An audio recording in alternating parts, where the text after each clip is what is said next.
Bonjour, bienvenue chers amis à cette conférence confinée numéro 6 qui va être un petit peu spéciale aujourd'hui puisque je vais traiter d'astrophysique bien entendu comme toujours, mais orienté vers les programmes scolaires d'école, donc d'école élémentaire et surtout de collège et de lycée. Alors j'ai passé le week-end à lire les programmes et je remercie d'ailleurs mes amis qui m'ont donné accès au programme parce que je n'arrivais pas à les trouver. Donc Hélène, Émilie, Louise, Karine, Valérie, Séverine, voilà, je crois que c'est... j'ai cité tout le monde. Donc avec ces programmes, j'ai identifié plein de sujets et d'endroits dans lesquels la physique et l'astrophysique interviennent. Et donc je vous fais une première séance, peut-être une deuxième, en tout cas une première, qui couvrira certains aspects.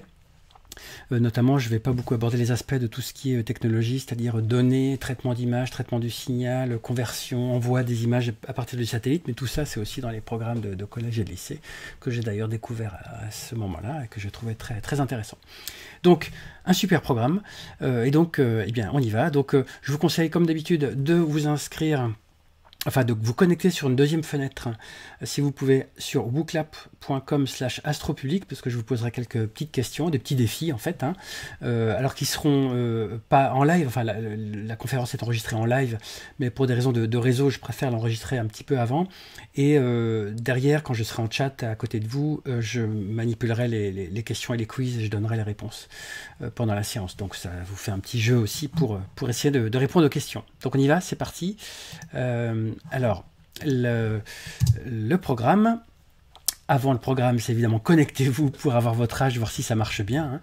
Donc vous rappelez, c'est anonyme et c'est juste pour tester. Donc wooclap.com/astropublic et puis vous répondez à cette question si vous avez envie, mais ça vous permettra de répondre aux questions suivantes. Alors, je vais vous parler de trois choses qui sont déjà des gros morceaux. J'en ai même oublié un quatrième, parce que j'en ai rajouté un quatrième et que j'ai pas mis dans le sommaire. Le premier, c'est les éclipses. Les éclipses, c'est toujours mystérieux quand on essaie de les apprendre à l'école ou au collège. Éclipse de soleil, éclipse de lune, on se mélange un peu les pédages. Voilà, je vais vous donner 2-3 règles, vous allez voir, vous allez être des pros des éclipses. Et en plus, j'ai des belles images à vous montrer. Deuxièmement, je vous parlais des distances dans l'univers. Alors pareil, les distances, c'est un peu compliqué, mais vous verrez, voilà, vous verrez, petite surprise, j'ai plein de choses rigolotes à vous montrer. Troisièmement, lumière et ondes, parce qu'en astrophysique, évidemment, nous utilisons de nombreux types de lumière, y compris des lumières invisibles, notamment infrarouges. Je vous ferai une petite démonstration et des images infrarouges un peu spéciales. Donc j'espère que ça marchera. Et puis, donc, ce que j'ai pas mis dans le sommaire, mais que j'ai préparé, quatrièmement, c'est tout ce qui est vitesse, orbite, mouvement. Et vous allez pouvoir apprendre plein de choses sur les vitesses, les directions, tout ça. Donc vous verrez, ça sera chouette. Donc c'est parti. Alors, les éclipses. Les éclipses sont un phénomène astronomique majeur et magnifique. Cependant, j'ai cru remarquer chez les plus jeunes d'entre nous que c'est compliqué de savoir si c'est une éclipse de soleil, une éclipse de lune. Je dois dire que ça ne concerne pas seulement les jeunes, parce que je lisais dans le supplément M du Monde il n'y a pas longtemps, ils écrivaient éclipse de lune alors que c'était éclipse de soleil. Voilà, donc tout le monde en fait s'en mêle un petit peu les pédales. Et c'est pas très grave, mais je vous donne une ruse pour savoir par exemple si c'est une éclipse de lune ou de soleil. Si vous voyez une image par exemple, ou si on vous dit tiens il y a une éclipse bientôt. Je sais que il y a quelques mois j'ai annoncé sur les réseaux sociaux que j'allais observer une éclipse de lune et il y a plein de gens qui m'ont dit oh c'est dangereux, il faut des lunettes et tout. Bah, éclipse de lune c'est la nuit et donc il n'y a pas de soleil, donc pas besoin de lunettes pour se protéger. Voilà, donc il y a plein de choses comme ça qui peuvent quand même être utiles de savoir, même dans la vie de tous les jours. Alors ma ruse, attention, la voici. Pour savoir si c'est une éclipse de lune ou de soleil, vous voyez le mot éclipse avec le E. Et bien, pour savoir de quoi c'est une éclipse, il suffit de savoir quel est l'astre qui est caché pour l'éclipse. Vous retiendrez ça. Qui est-ce qui est caché? Et ça donne une éclipse de quelque chose. Alors, travail pratique. Si c'est le soleil qui est caché par la lune, eh ben c'est une éclipse de soleil, parce que c'est le soleil qui est caché. Hein, c'est le E accent aigu qui nous permet de faire le lien entre caché et éclipse. Donc si le soleil est caché, c'est une éclipse de soleil. Si c'est la lune qui est cachée, c'est une éclipse de lune. Voilà, c'est pas très compliqué l'astronomie. En physique, on aime les choses simples et carrées. Voilà. Une fois qu'on a ça en tête, tout se découle. Voilà, les symétries, la physique, les lois physiques. Donc c'est l'astre qui est caché, qui est éclipsé, tout simplement. Alors on va passer aux travaux pratiques. Maintenant, ça va être à vous de travailler. Je vais vous montrer plusieurs photos dans la suite et je vous demanderai de me dire si c'est 1, une éclipse de soleil, 2, une éclipse de lune, 3, une éclipse de planète, 4, une éclipse de satellite. Parce qu'évidemment, je ne vais pas vous montrer que des éclipses de lune ou de soleil, ça serait trop facile. Et ça vous permettra de bien comprendre c'est quoi le phénomène d'éclipse. Je ne vais pas vous faire les schémas très compliqués que vous avez vus par ailleurs et que vous retrouverez dans tous les livres ou les sites web.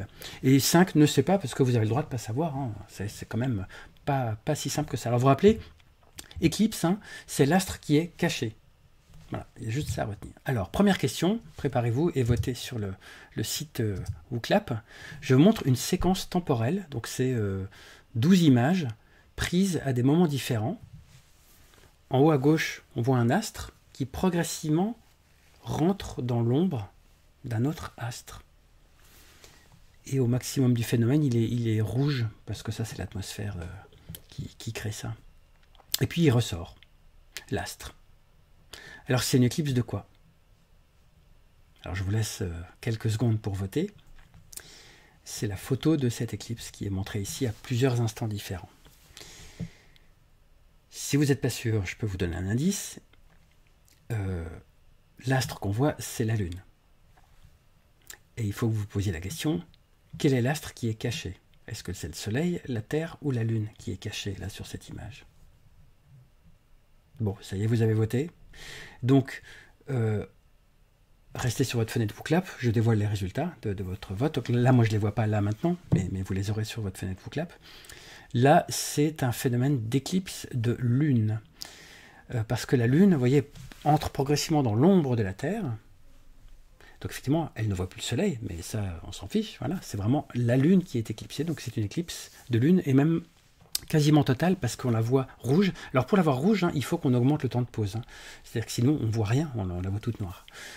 C'est l'intérêt des photos, mais ça peut être parfois difficile à comprendre. Et puis elle ressort ensuite, voilà, et on voit le Soleil qui réapparaît de l'autre côté sur la surface de la Lune.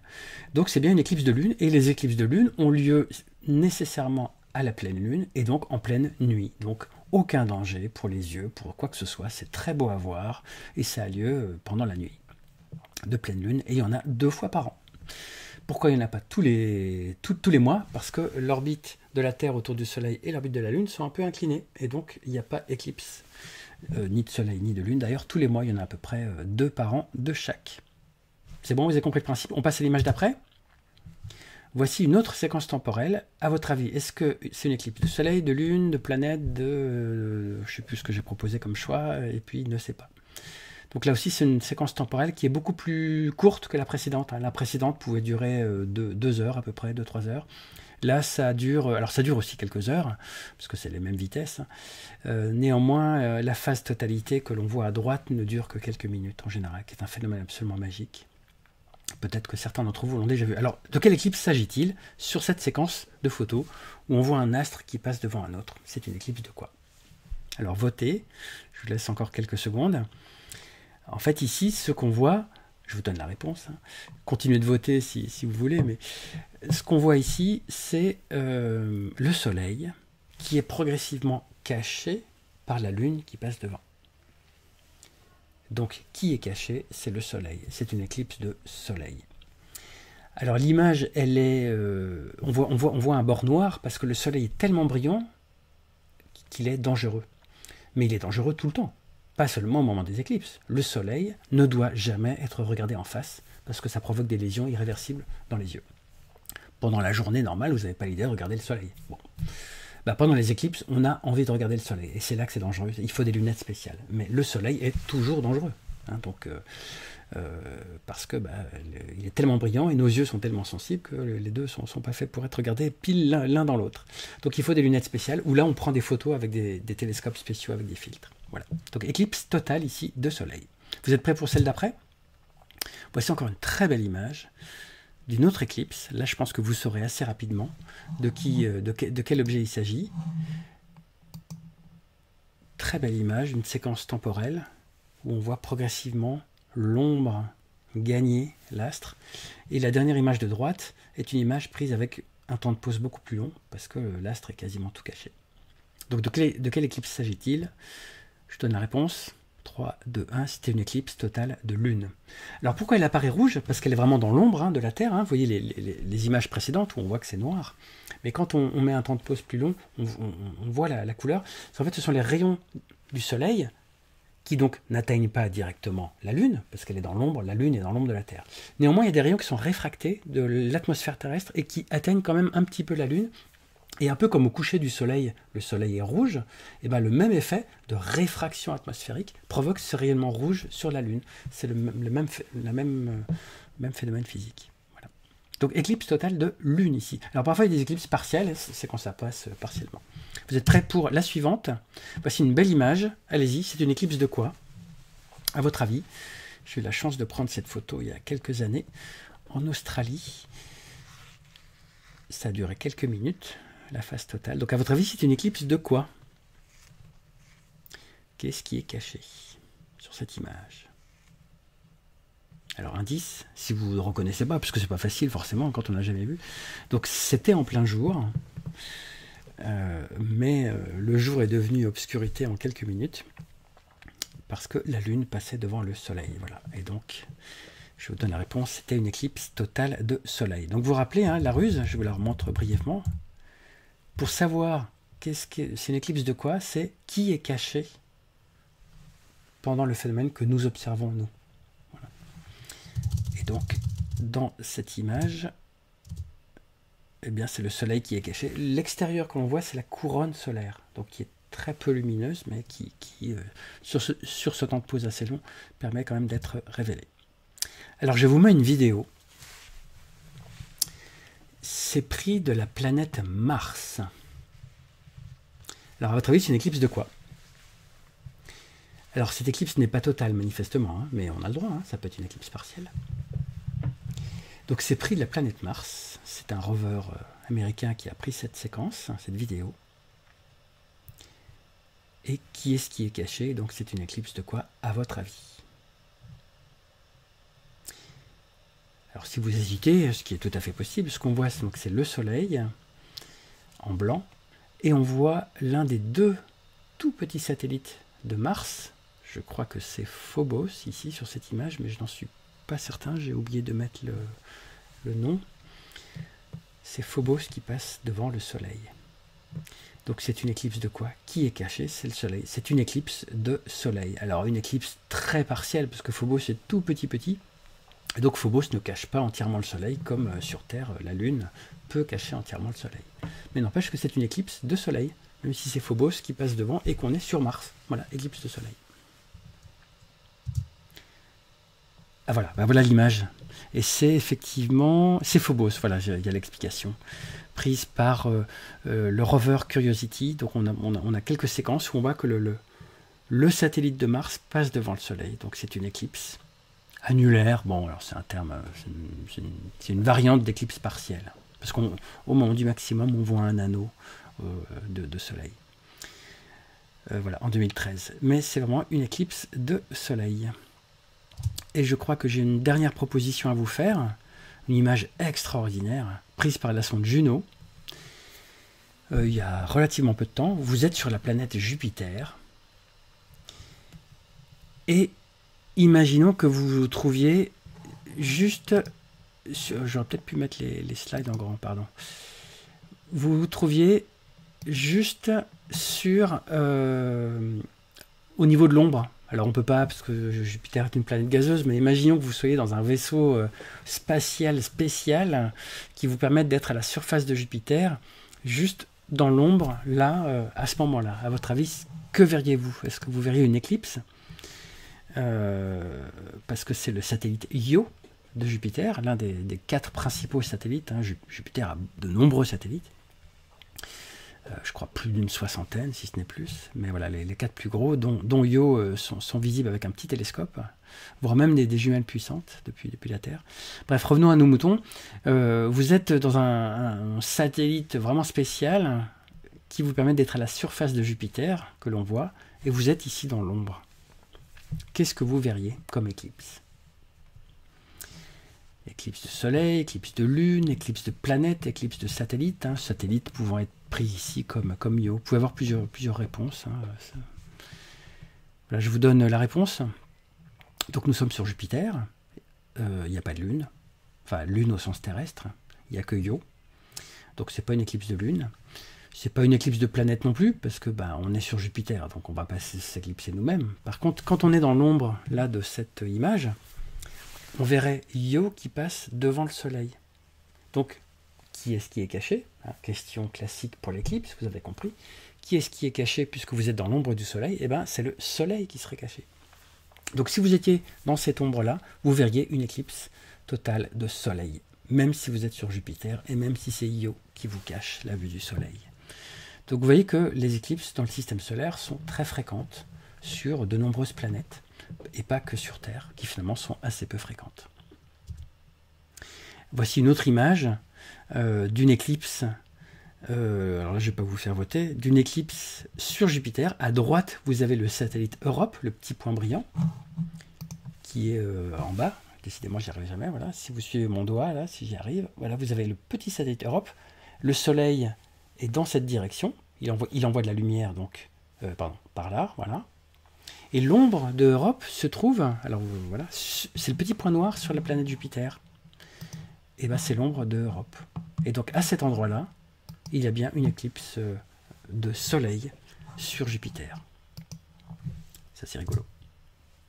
Voilà, donc on en a fini pour les éclipses. J'espère que vous avez bien compris que la petite ruse pour trouver ce qu'est une éclipse, c'est quel astre doit être caché, enfin quel astre est caché pour observer le phénomène qu'on observe. Donc j'espère que vous ne confondrez plus maintenant éclipse de soleil, éclipse de lune. Il faut juste se poser cette question, quel astre est caché? Alors distance dans l'univers. Alors j'en ai déjà un petit peu parlé dans des conférences précédentes, confinées, mais c'est pas grave. Hein, et surtout je vais vous apporter des nouveautés. J'espère que j'ai rien oublié de mon petit programme. Voilà, je vérifie sur mes notes, sur mon matériel, non. Donc, l'univers est très, très, très, très grand, très, très vaste, très, très dilué. Parfois, j'entends des choses pas très précises sur l'univers. L'univers est vide, etc. Donc, on va essayer de préciser ça.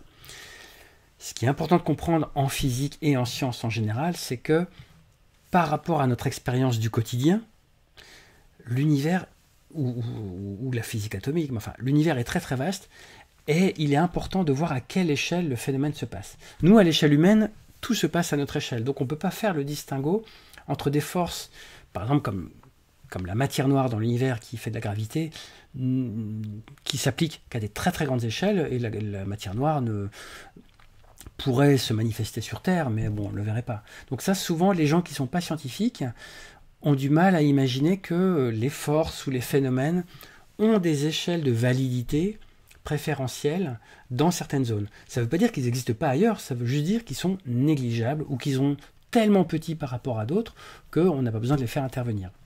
Et ça, souvent, chez les gens qui ne sont pas scientifiques ou chez les jeunes gens qui sont en formation, voilà, élèves, collégiens, lycéens, c'est pas facile à comprendre. Et c'est une des grandes difficultés de la science et des grandeurs de la science de pouvoir distinguer qu'est-ce qui est important à une certaine échelle, sachant qu'il n'y a pas que l'échelle humaine. Il y a l'échelle des atomes, où par exemple la force de gravitation, elle existe, mais elle est tellement faible qu'on ne l'utilise même pas.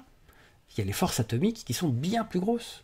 En revanche, à l'échelle humaine, quand je laisse tomber un objet, je vais peut-être mettre vous savez l'expérience voilà. Si je prends cet objet que je vais essayer de faire tomber sur ma main et pas sur le bureau, sinon ça va faire un gros bruit. Je vais le faire tomber là. Voilà, je le fais tomber. Là, c'est la gravité qui joue. Et c'est pas les forces atomiques. Pourtant, les forces atomiques, elles sont là. C'est elles qui maintiennent la matière en cohésion. Mais s'agissant de cet objet qui tombe, la seule force qui surpasse toutes les autres, c'est la gravité. Donc, on prend que celle-là en compte. On pourrait prendre les forces atomiques, les forces électromagnétiques, les forces de frottement de l'air, tout ça. Ok, elles sont là, mais elles sont tellement petites par rapport à celles qui dominent qu'on n'a pas vraiment besoin. Et bien c'est pareil pour la matière noire, pour les forces atomiques, pour tout un tas de choses. Il faut juste se poser la question, qui est le plus important à une échelle donnée? Voilà, c'est ça la grandeur et les complications de la physique. Et c'est pareil pour les distances. Vous allez voir que à des moments, il y a des grands vides, mais à des moments seulement. Il y a des pleins et des vides dans la structure de l'univers, tout comme l'atome. Si vous avez entendu parler de la matière, il y a des pleins, avec les protons et les neutrons, par exemple, d'une part et les électrons d'autre part, et il y a des vides entre les deux, c'est-à-dire qu'il y a des zones où il y a des vides. Mais dire que la matière est vide est faux. La matière est remplie de pleins et de creux, de densité et de sous-densité, de plein et de vide, si vous voulez. Mais dire que la matière ou l'univers est vide, c'est faux, parce que s'il était vraiment vide, il n'y aurait pas de matière, il n'y aurait rien. Voilà. Donc on va essayer de parler de tout ça. Alors, à l'échelle proche de nous, il y a le système solaire, avec ici des vrais paysages, dont j'ai parlé, je crois, lors de ma première conférence confinée, donc je vous invite à la regarder de nouveau. Si vous voulez des détails, on voit ici des images réelles, hein, avec, donc A, B, C, D, E, F. A, c'est Vénus, B, c'est la Terre, C, c'est la Lune, D, c'est Mars, E, c'est Titan, F, c'est la comète Chury, donc avec les deux dernières images E et F qui sont des images de sondes européennes.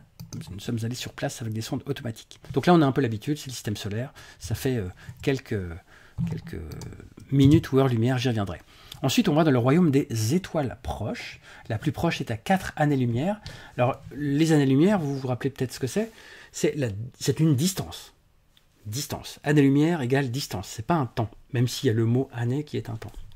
Année-lumière égale distance. C'est la distance que parcourt la lumière durant un an. C'est pour ça qu'on appelle ça année-lumière avec un tiret. Donc les étoiles les plus proches sont à 4 années-lumière et typiquement elles sont à plusieurs dizaines d'années-lumière jusqu'à des millions et des milliards. Alors, j'aime beaucoup cette page que vous voyez peut-être pas très bien, mais j'ai mis la référence sur cette diapositive, mais aussi sur la page web qui correspond à mon programme des conférences, donc sur ma page web à l'Université Paris-Saclay, à l'Institut d'astrophysique spatiale. Cette page qui vient de Wikipédia vous donne la distance.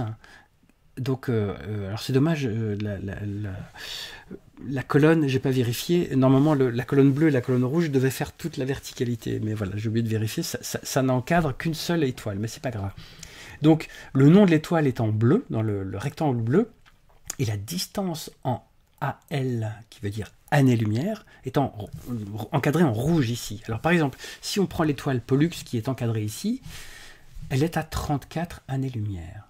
Ça veut dire que la lumière, elle a été émise il y a 34 ans, puisque sa distance est 34 années-lumière, donc la lumière met 34 ans à nous parvenir. Autrement dit, la lumière que l'on regarde, par exemple, ce soir, si on peut voir Pollux, on peut la voir dans le ciel en début de nuit.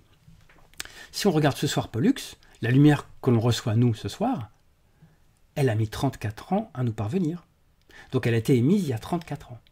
Et si vous avez un âge qui est de 34 ans, et bien ce soir, en regardant Pollux, vous verrez de la lumière qui a été émise l'année de votre naissance. C'est ça qui est intéressant. Alors j'aime bien cette table parce que vous avez plusieurs âges. Vous avez par exemple, si vous êtes dans l'hémisphère sud, Alpha du Centaure, qui est à peu près à 4 années-lumière. Donc si vous avez 4 ans, et que vous regardez Alpha du Centaure, mais bon, il faut être dans l'hémisphère sud, vous verrez la lumière émise l'année de votre naissance. Un peu plus loin, l'étoile Sirius, qui est l'étoile la plus brillante du ciel, que l'on peut voir en tout début de nuit, très au sud et très très basse, elle est à 8,6 années-lumière. Donc si vous avez 8,6 ans, il y a des jeunes qui nous écoutent, regardez-la ce soir, la lumière que vous verrez ce soir a été émise l'année de votre naissance, si vous avez 8,6 ans. Procyon, qui est aussi dans le ciel d'hiver que l'on peut voir le soir en ce moment, elle est à 11 années-lumière. Donc je vous conseille, si vous avez 11 ans, allez regarder Procyon ce soir, et donc vous verrez la lumière qui a été émise l'année de votre naissance, de vos 11 ans, enfin quand vous êtes né. Altaïr, qui est aussi dans le ciel d'été qui commence à apparaître le soir aussi, elle est à 16 années-lumière. Donc si vous avez 16 ans, je vous conseille de regarder Altaïr. Vega, qui est pas loin d'Altaïr, un petit peu plus vers le nord, elle est à 25 années-lumière, tout comme Fomalhaut. Donc si vous avez 25 ans, allez regarder Vega ou Fomalhaut. Alors on a vu Arcturus et Pollux sont à 34 années-lumière, donc si vous avez 34 ans, allez-y. Denebola qui est dans le Lion, on peut aussi la voir en ce moment, 36 années-lumière, donc si vous avez 36 ans, allez-y. Si vous avez 42 ans, vous pouvez voir Capella, étoile pareil qui est vers le nord, qu'on voit bien dans la nuit en ce moment. Donc allez-y, 42 ans, et comme ça vous verrez de la lumière qui provient de l'année de votre naissance. Si vous avez 47 ans, il faut aller voir une étoile dans Ophiuchus, qui est Alpha Ophiuchus, donc là on la voit que l'été, donc elle n'est pas encore visible en ce moment. Si vous avez 49 ans, vous pouvez aller voir l'étoile Alpha Céphée, Donc Céphée, c'est une constellation qui est dans le nord, donc 49 années-lumière. Donc regardez cette étoile et voilà, vous verrez la lumière de votre naissance, enfin correspondant à l'année de votre naissance, bien entendu. Vous avez aussi Castor qui est à 52 années-lumière. Bêta Cassiopée qui est à 54 années-lumière, et puis après vous avez des étoiles qui sont à 60, 65, 70 années-lumière pour les plus âgés d'entre nous. Ceux qui ont 65 ans ont de la chance parce qu'ils peuvent voir Aldébaran, pareil, à côté des Pléiades, côté ouest, pas loin de Vénus en ce moment. Donc Aldébaran, 65 années-lumière pour ceux qui ont 65 ans. Donc il y en a pour tous les âges, et c'est vraiment une très belle expérience de regarder en famille les étoiles, en repérant leur âge et en disant, bah tiens, voilà, ça c'est l'année de ta naissance, etc., selon vos âges. Donc je vous conseille de faire ça, c'est très sympa.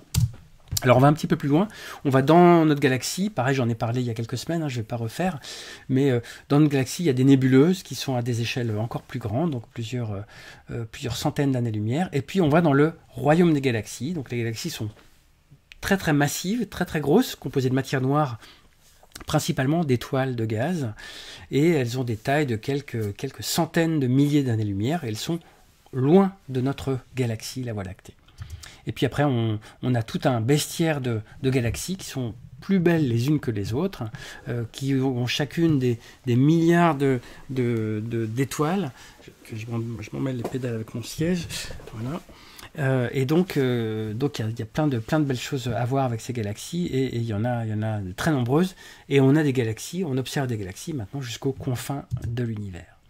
Voici une belle image d'amas de galaxies qui sont des très très grandes structures grâce auxquelles on arrive à mesurer la composition en matière noire, en matière baryonique. Et puis, fin du diaporama, c'est bizarre, je pensais que j'avais plus de choses, c'est un petit peu bizarre, mais écoutez, voilà, il faut improviser. Normalement, il y avait des choses après, pourtant je ne me suis pas trompé de diapositive, je vais regarder. Oui. Donc voilà, le système est revenu. Donc les amas de galaxies à grande échelle, et puis à encore plus grande échelle, cette lumière fossile qui est la première lueur de l'univers qui puisse nous parvenir, qui est le fond cosmologique. Et là on voit donc l'univers tel qu'il était très très jeune, avant la formation des galaxies, des planètes, des étoiles, etc. L'univers vraiment très, très, très primordial, qui est donc la zone la plus lointaine que l'on puisse voir et la plus jeune, parce que vous savez que comme la lumière met un certain temps à se déplacer, 300 000 km à la seconde, regarder loin, c'est regarder dans le passé. Vous vous rappelez les étoiles qui étaient à certaines années-lumière de distance, c'était aussi une question de temps, c'est-à-dire qu'on voit les étoiles telles qu'elles étaient il y a 25 ans, 65 ans, enfin vous vous rappelez des âges, etc. C'est pareil pour l'univers. Si vous avez une galaxie qui a 1 million d'années-lumière, c'est que la lumière a mis 1 million d'années à nous parvenir, mais ce qu'on regarde, nous, c'est l'image de la galaxie telle qu'elle était il y a 1 million d'années. D'où la distance de 1 million d'années-lumière. Donc regarder loin, c'est regarder dans le passé, donc c'est regarder l'histoire de l'univers qui était plus jeune. Donc c'est extraordinaire, c'est une sorte d'archéologie cosmique, parce que c'est encore plus simple, on n'a même pas besoin d'aller fouiller, il suffit de regarder très très loin pour voir vraiment l'univers tel qu'il était quand il était beaucoup plus jeune. Donc ça c'est super cool. Alors, j'ai une image que je vais vous montrer sous forme papier, qui a été publiée en 2005 par des collègues américains, Gott et al., qui ont fait le bilan de tous les objets dans l'univers, en tout cas une grande partie des objets de l'univers, avec les distances. Donc, je vais vous montrer ça, en mode juste là.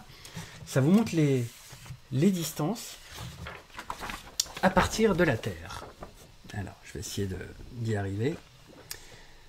Il y a plusieurs feuilles comme ça. Sur l'axe, donc vous avez la Terre qui est au niveau de ce trait-là. Là, c'est juste une question d'angle sur le ciel, c'est pas gênant. Et l'axe vertical, c'est la distance par rapport à la Terre. Alors, pour guider l'œil, j'ai créé une petite échelle en carton, dont le bout ici, là entre mes doigts, correspond à une distance 10 fois plus grande que le bas. C'est-à-dire entre le bas et le haut de cette réglette rouge, vous augmentez la distance d'un facteur 10. Donc si je mets 2 réglettes, j'augmente la distance d'un facteur 100. Et encore une troisième réglette, facteur 1000. C'est ce qu'on appelle une échelle logarithmique. Si vous ne connaissez pas le mot, c'est pas très grave, n'ayez pas peur, c'est pas le nom d'une maladie, mais c'est un concept mathématique extraordinaire qui permet de représenter tout l'univers sur quelques feuilles de papier. Vous voyez, c'est ça l'intérêt. Alors, je prends la surface de la Terre, qui est donc... là, il a mis la structure interne du Soleil, donc de la Terre, pardon. Donc, la Terre commence ici, et vous avez un facteur 10 ici, et vous avez une ligne qui est en gros les satellites géostationnaires. Donc, entre le sol, j'ai mis en rouge les objets intéressants. Vous avez la Station spatiale internationale, qui est à peu près à 400 km d'altitude. Vous avez le Hubble Space Telescope, qui est plutôt à 600 km, mais voilà. Donc tout ça, c'est l'orbite basse. Et vous avez les satellites GPS à quelques milliers de kilomètres, et puis les satellites géostationnaires à 36 000 km. Si vous augmentez la distance, donc je vais essayer de le faire comme ça, facteur 10, encore facteur 10, vous tombez sur, vous ne voyez peut-être pas, le gros rond ici, c'est la Lune. Et moi j'ai mis une échelle ici à droite qui est l'échelle en secondes lumière. La Lune est à 1 seconde lumière de la Terre. Donc la lumière met 1 seconde pour faire ce chemin-là. On a mis aussi d'autres choses. On a mis des satellites. Satellite Chandra, satellite WMAP, satellite Planck, satellite Herschel, satellite SOHO. Alors c'est distance par rapport à la Terre, hein. SOHO est vers le Soleil, et puis Planck, Herschel et WMAP sont de l'autre côté du Soleil, mais en termes de distance par rapport à la Terre, c'est la même chose. Donc nous sommes à peu près à 1 seconde lumière sur la première feuille. On va continuer sur la feuille d'après, donc on va s'éloigner de la Terre, et donc arrive la deuxième feuille, je me mets un petit peu plus loin, et puis à la fin je vous ferai le panorama complet de toutes les feuilles mises bout à bout. Donc on s'éloigne de la Lune, et on arrive à... Alors vous voyez peut-être pas, mais ici vous avez... Non, on va y arriver. Vous avez la planète Mars. Et ici vous avez le Soleil. Et alors j'arrive pas à lire. Mercure et Vénus, selon leur configuration. Donc c'est pas leur position réelle dans le système solaire, hein, c'est juste la distance par rapport à la Terre. Donc en fait, c'est comme si on prenait tout le système solaire et on le remettait, et tout l'univers, sur une ligne qui trace juste la distance. Et bien là, nous sommes à peu près 8 minutes lumière. Hein, le Soleil est à 8 minutes lumière. Voilà, je vais mettre comme ça. Le Soleil est à 8 minutes lumière de la Terre. Donc on continue d'aller vers des grandes distances, vers le haut. Et puis plus on s'éloigne, plus on va voir des objets lointains. Alors vous avez plein des nuages là de points. En fait, ce sont des petits corps du système solaire, Vesta, Eros, on appelle la ceinture d'astéroïdes, les Troyens, voilà. Et puis il y a Jupiter qui est juste un petit peu plus loin, et Saturne qui est là. Donc ça, c'est, vous voyez, en 2 pages, et plein de facteurs de distance. Hein, voilà, là, entre ici, facteur 10 en distance, facteur 100, facteur 1000, vous voyez, on est déjà quasiment... une bonne distance dans le système solaire. Donc on passe de 8 minutes lumière à 4 heures lumière pour les planètes externes, Uranus, Neptune et planète naine Pluton. Et la limite du système solaire est ici, ce qu'on appelle l'héliopause, avec des sondes qu'on a envoyées dans les années 1970, avec Pioneer 10, Voyager 1 et 2. Et là on est à peu près à 14 heures lumière. Donc la lumière met 14 heures à partir de la Terre à aller à ces distances-là. Donc on voit ces objets tels qu'ils étaient il y a 14 heures. Alors vous pouvez dire, c'est pas très grave, mais c'est compliqué quand on veut envoyer un ordre à un satellite de prendre une photo. L'ordre met 14 heures. Le satellite dit « Ok, je vais prendre la photo ». La lumière remet 14 heures. Donc vous avez passé 28 heures entre le moment où vous dites « Prends la photo » et où le satellite vous dit « Ok, je prends la photo ». Mais vous n'avez pas encore les données ni les résultats. Donc là, on est toujours à l'échelle du système solaire. Donc vous voyez, si je mets les 2 feuilles bout à bout, l'univers proche de la Terre est rempli donc de satellites en bas. Il y a quelques vides avec la Lune. Après, bon, il y a encore des satellites. Là, il y a un grand vide. Mais après, ça redevient plein, avec plein d'objets du système solaire. Vous avez des comètes, vous avez des astéroïdes, et puis donc la ceinture d'astéroïdes, et puis les planètes du système solaire, jusqu'à la fin du système solaire. Donc tout le système solaire, finalement, est résumé sur ces 2 feuilles, qui ont à peu près 6 ordres de grandeur depuis le début de la Terre. Hein. Donc 10 x 10 x 10 x 10 x 10 x 10, 6 fois. Voilà. Ça, c'est pour la structure du système solaire. Donc, il y a des zones de trous où il y a du vide.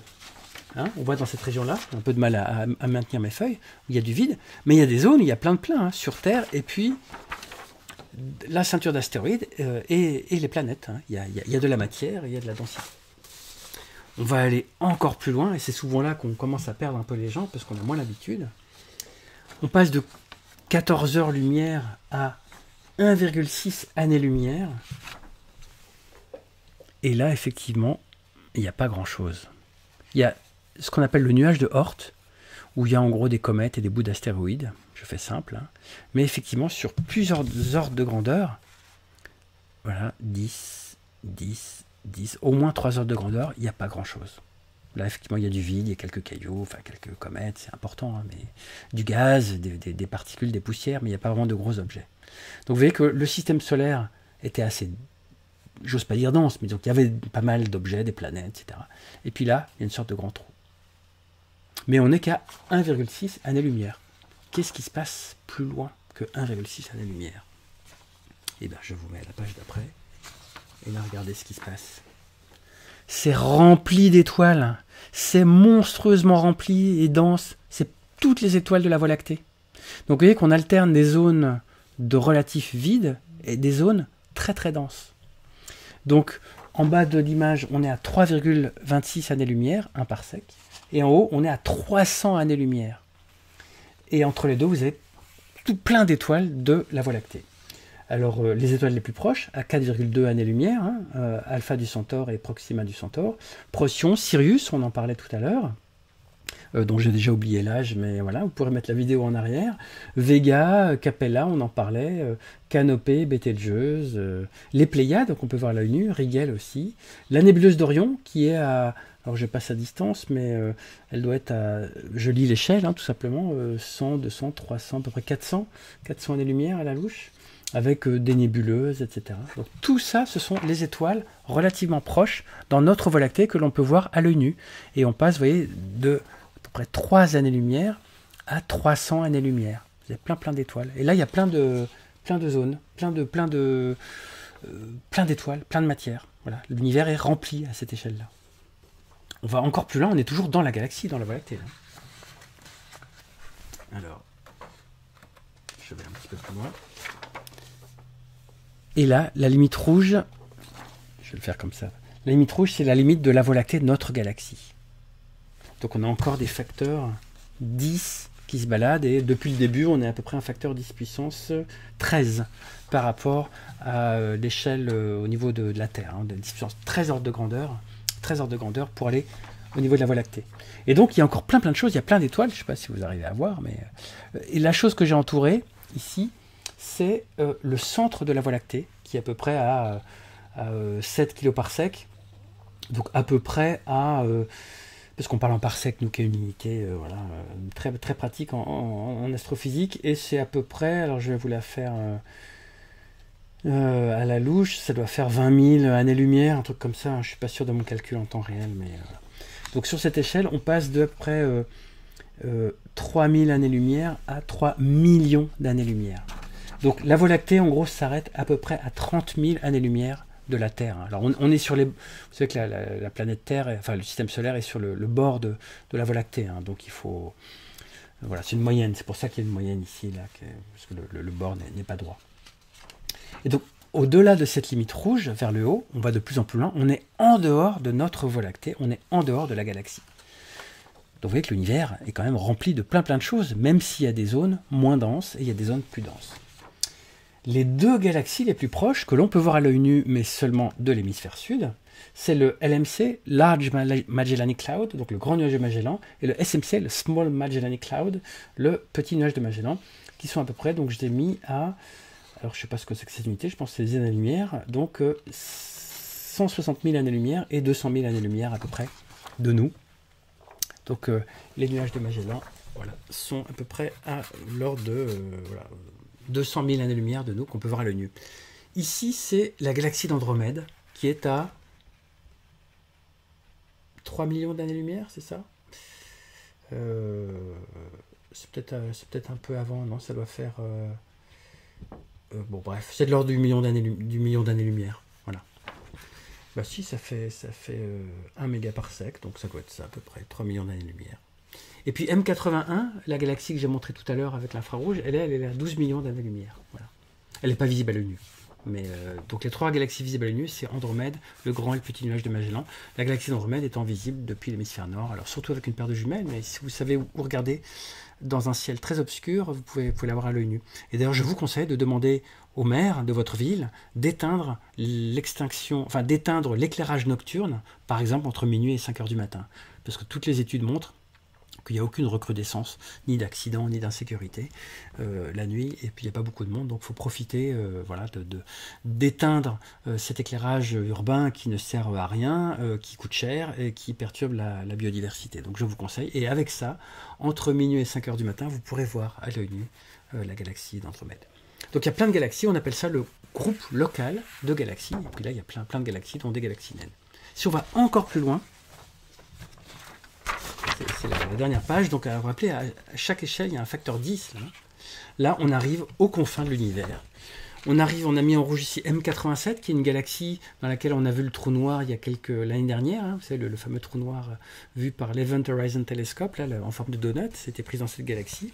Et vous prenez encore un facteur 10, et là on parle en redshift, donc en décalage spectral vers le rouge, mais on peut toujours utiliser les milliards d'années-lumière. Donc là on est à 30 millions, là on est à 300 millions, là on est à 3 milliards, et là on a à plus de 30 milliards d'années-lumière. Alors juste une petite subtilité, l'univers a pour âge 13,79 milliards d'années. Vous voyez que les distances vont jusqu'à plus de 30 milliards d'années-lumière. Vous dites, mais comment c'est possible que l'univers ait un âge de 13,79 milliards d'années si les distances sont plus grandes, entre guillemets, jusqu'à 30 et même plus milliards d'années? Comme l'univers est en expansion, en fait, les distances s'allongent. Donc vous pouvez avoir des âges de 30 ou 40 milliards d'années-lumière dans un univers en expansion qui a un âge que de 13,79 milliards d'années. Mais là, c'est la cosmologie, je vais avoir du mal en quelques instants et sans équation à vous raconter tout ça. Mais voilà, c'est pas une erreur de ma part de dire qu'il y a 30 milliards d'années-lumière de distance. Et là, ces petits schémas, ces petits aiguilles bleus, en fait, chaque point, ce sont des galaxies. Des galaxies qui pèsent chacune des milliards de masse solaire, et ce sont des grands relevés qui ont mesuré ça, leur distance. Donc tout ça, ce sont plein de galaxies. Là, vous avez des millions de galaxies. Et puis le trait sombre, là, c'est le fond cosmologique vu par le satellite Planck, dont je vous ai montré une image il y a quelques instants. Et donc c'est en gros les confins de l'univers visible, parce qu'on ne peut pas voir au-delà, à cause des effets d'opacité et de plasma de l'univers primordial. Et on a des redshifts, donc j'ai souligné ici les redshifts. On a mis des redshifts 20, 10, et puis là on a redshift 1, redshift 0,5, redshift 0,1. Voilà l'échelle de l'univers. Donc vous voyez qu'en fait l'univers est très rempli. Il y a des zones moins denses, et il y a des zones très denses. Tout dépend de l'échelle. Et alors la petite surprise, c'est que je vais vous déployer tout l'univers à partir de la Terre jusqu'aux confins. J'espère qu'on va voir. Pousser ma chaîne. Jusqu'aux confins de l'univers. Alors je vais la mettre dans le bon sens. Le fond cosmologique est ici tout en haut, j'espère que vous m'entendez. Le fond cosmologique tout en haut, et on redescend, on va vers la Terre. La Voie lactée est ici, vous voyez peut-être pas. Les étoiles proches, le nuage de Oort, le système solaire, les ceintures d'astéroïdes et la Terre. Voilà, je vous remets tout. Tout ça est disponible sur Internet, j'ai rien inventé. Je le mettrai en lien sur ma page web. Vous avez tout, voilà, le fond cosmologique, les galaxies, je vous le déroule, la Voie lactée, les étoiles de notre Voie lactée, l'arrivée dans notre système solaire, je replie mes pages, les planètes proches, et puis l'orbite terrestre, et le sol de la Terre, et le zéro qui est considéré comme le centre de la Terre, c'est ce que les collègues ont pris comme référence. Donc vous voyez, tout l'univers, quand on prend une échelle logarithmique, que je reprends ici, un facteur 10, à chaque fois j'ai un facteur 10, ici 10, 10, 10, 10, 10, 10. Donc j'ai calculé, j'ai mesuré, il y a 20 ordres de grandeur, donc 10 puissance 20, entre, voilà, en gros, le fond cosmologique ici, et le système solaire là. Donc vous voyez, c'est très pratique de voir cette vision complète des distances dans l'univers en échelle un peu spéciale qu'on appelle l'échelle logarithmique. Donc, je vais essayer de me rasseoir. Donc j'espère que c'est illustratif, cette manière de voir, et surtout que c'est public et c'est disponible sur le web. Donc voilà, j'espère que votre vision de l'univers a été renouvelée grâce à cette échelle de l'univers. On va pouvoir passer à d'autres aspects maintenant. Nous allons maintenant parler de lumière, de couleurs et d'ondes, qui est aussi au programme de pas mal de cycles, et puis qui est très très général. Alors il y aurait plein de choses à dire, je ne pourrais pas vous parler de tout, néanmoins il y a quand même quelques aspects intéressants à aborder. Alors tout d'abord, les couleurs du domaine visible, c'est-à-dire le domaine auquel nos yeux sont sensibles, c'est ce qu'on appelle les couleurs de l'arc-en-ciel. Hein, voilà.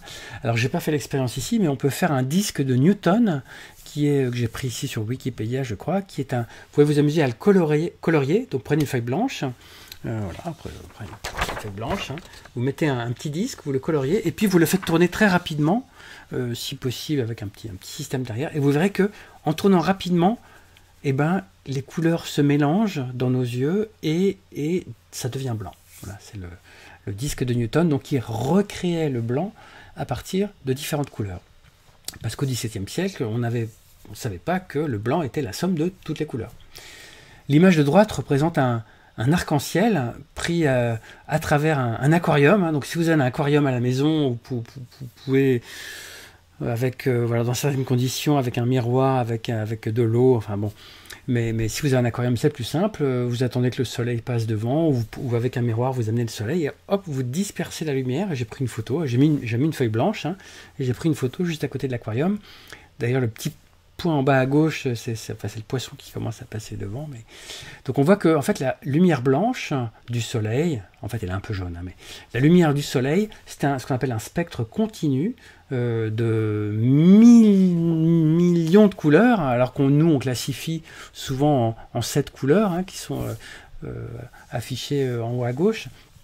Mais en fait, c'est plein de longueurs d'onde différentes auxquelles nos yeux sont sensibles et donnent cette coloration du violet jusqu'au rouge, en passant par l'indigo, le bleu, le vert, le jaune, l'orange, le rouge. Et donc le spectre visible est ainsi composé. En fait, William Herschel, qui est un scientifique du 19e siècle, a montré qu'au-delà du rouge, il y avait aussi des ondes invisibles que nos yeux ne voyaient pas, mais qui était présente. Il a mis juste un thermomètre pour voir ça. Alors il y a aussi plein d'autres types d'ondes lumineuses. C'est quoi une onde finalement? Une onde, c'est un signal qui se propage sous forme périodique, hein, donc il y a une longueur d'onde ou une fréquence, hein, selon... Mais il y a différents types d'ondes. La lumière est une onde électromagnétique qui se propage dans le vide ou dans un milieu comme de l'eau. Milieu transparent si possible. Mais il existe des ondes, comme les ondes sonores, qui se propagent dans un milieu matériel. Hein, quand vous m'entendez parler ou quand vous entendez parler vos proches, vos oreilles entendent une onde de pression, donc c'est l'atmosphère, avec une petite succession de pression et de dépression qui vient sur votre tympan et qui nous permet d'entendre. Et ces pressions sont engendrées par nos cordes vocales ou par le haut-parleur, ou en l'occurrence par le micro. Hein. Mon onde sonore se propage à travers l'atmosphère, donc l'onde de pression passe dans l'air, le micro enregistre ces ondes de pression, donc le micro qui est là, parce que j'ai un micro, voilà, je vous présente, bonjour micro, voilà. Le micro ensuite lui convertit, grâce à un convertisseur analogique numérique, le signal de pression en signal électrique, qui passe à travers le fil, l'ordinateur, Internet, voilà, tout ce que vous voulez, la vidéo, et ensuite, chez vous, le haut-parleur retranscrit ce signal électrique en onde de pression qui se propage donc dans l'air. Donc ces ondes-là se propagent dans des milieux matériels, et c'est pour ça que dans l'histoire des sciences, on a longtemps cru que la lumière se propageait elle-même dans un milieu transparent, mais un milieu matériel qu'on a appelé l'éther, mais on s'est rendu compte au 19e siècle qu'en fait il n'y avait pas besoin d'éther, la lumière se propage dans le vide. Alors l'expérience, j'ai mis une photo d'un collègue et ami qui s'appelle Jean-Michel Courty qui fait des superbes vidéos, je vous conseille. Hein. Ça s'appelle Merci la physique sur YouTube. Vous voyez, il fait une vidéo par jour hein, avec sa famille, avec des petites expériences. C'est absolument génial. Ça peut se faire dès le niveau de l'école élémentaire. Donc je vous conseille fortement ces vidéos. Tout comme celle de mon collègue Julien Bobroff, mais enfin vous connaissez déjà. Et alors je conseille en particulier ici son expérience du yaourtophone. Vous savez, vous prenez un yaourt et vous mettez un fil et puis vous parlez comme ça, et si vous tendez le fil, alors là je suis tout seul, donc l'expérience ne se fera pas, mais lui il fait très bien la vidéo avec sa femme, et permet de montrer qu'une onde sonore, donc l'onde de pression qui se balade dans l'air, se propage ensuite, vous voyez d'ailleurs ça résonne, se propage dans le fil, l'onde se balade dans le fil, parce qu'elle est convertie en onde d'air, de pression, en ondes mécaniques grâce au yaourtophone, et puis après vous pouvez écouter de l'autre côté le secret que vous chuchote à l'oreille via le yaourtophone votre conjoint ou votre ami ou votre famille ou que sais-je. Donc les ondes sont des phénomènes de vibration qui se propagent soit dans un milieu matériel, comme le fil ou le yaourtophone, hein, qu'on vient de voir ici, hein, voilà, le fil, pof. Alors le fil tendu, hein, parce que s'il n'est pas tendu, l'onde ne se propage pas. Soit dans l'air, comme quand on parle, soit dans le vide, s'agissant des ondes électromagnétiques. Et on caractérise les ondes, mais ça, tout le monde a des cours, hein, que vous soyez au collège ou au lycée, vous avez des cours sur la longueur d'onde, l'intensité, la fréquence, etc. Et ça, je pourrais en parler si vous voulez, mais je n'ai pas prévu d'en parler aujourd'hui. Alors, nous, les astrophysiciens, nous utilisons les ondes lumineuses présentes dans l'univers pour comprendre l'univers et le décoder. Et donc on utilise plusieurs couleurs. Alors voici la belle image que je vous ai déjà montrée d'ailleurs, si vous étiez là à la première séance, mais que je vous remontre avec plaisir, de la galaxie d'Andromède, prise avec un télescope optique. Mais si vous regardez la galaxie d'Andromède dans l'ultraviolet ou l'infrarouge, donc infrarouge, ultraviolet ou visible, vous voyez que la tête, l'image de la galaxie change. Parce qu'on n'est pas sensible au même type de rayonnement. L'ultraviolet trace les étoiles massives qui viennent de naître et qui ne sont pas absorbées par la poussière, et l'infrarouge tel qu'il est là, par WISE, trace la poussière chauffée par les étoiles jeunes qui viennent de naître, donc les pouponnières d'étoiles. Vous voyez qu'il y a des ondes lumineuses invisibles à l'œil, qu'on appelle donc invisible. Hein. Le visible, c'est le visible, et l'invisible, c'est tout le reste. Donc ici, l'ultraviolet et l'infrarouge. Mais il y a aussi les ondes radio, avec l'infrarouge lointain, le submillimétrique, le millimétrique, le décamétrique, etc., centimétrique. Il y a de l'autre côté du spectre à haute énergie les rayons X et les rayons gamma. On peut aussi utiliser des couleurs, visibles ou pas, avec des instruments de tous les jours. Voici une image que j'ai prise quand j'habitais aux États-Unis, en Arizona, quand je travaillais pour la NASA. J'ai pris une photo avec un appareil photo numérique. Donc c'est l'image d'en haut à gauche, niveau de gris. En fait, je l'ai prise en couleur, mais j'ai ensuite recomposé en niveau de gris. Et on peut décomposer chaque photo. Hein, vous pouvez faire ça avec un petit logiciel libre. Hein. Vous pouvez décomposer l'image dans le filtre bleu, c'est l'image en haut à droite, ou l'image rouge en bas à gauche. Et il y a l'image verte en milieu que je n'ai pas montrée. Et sur les appareils photo, certains en tout cas, si vous mettez un filtre noir qui laisse quand même passer la lumière invisible, vous arrivez à avoir de l'infrarouge proche. Hein, mais c'est de moins en moins vrai parce que les appareils photo mettent des filtres infrarouges. Mais à l'époque, j'ai pris ça il y a un certain nombre d'années, mon petit appareil n'avait pas de filtre infrarouge. Et donc j'ai mis un filtre visible devant qui cachait tout. J'ai fait non-pause et là, l'image en bas à droite est une image infrarouge proche, à peu près à 1 micron de longueur d'onde. Ça se reconnaît par la couleur des arbres. Vous voyez que les arbres, sur les autres photos en visible, l'arbre qui est en bas à droite de chaque photo est plutôt sombre, hein, parce que les feuilles vertes sont un peu sombres. Mais dans l'infrarouge, les végétaux reflètent toute la lumière parce qu'ils n'absorbent pas.